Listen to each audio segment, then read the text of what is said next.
আজকে মাটির দোয়াইটা চুলায় রান্না করছি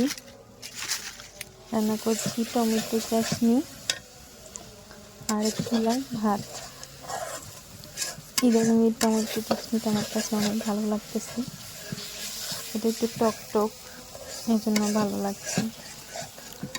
আর আমার দোয়াইটা চুলায় রান্না করতে ভালোই লাগে।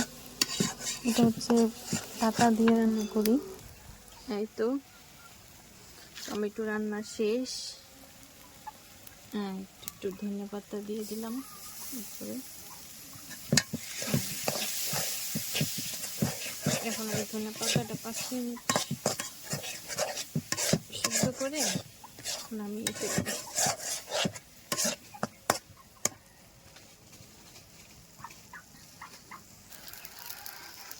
এবার হয়ে গেছে।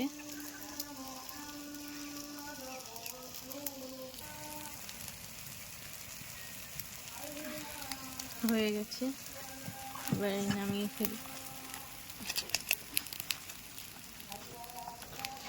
এবার এইটা দিব, দিয়ে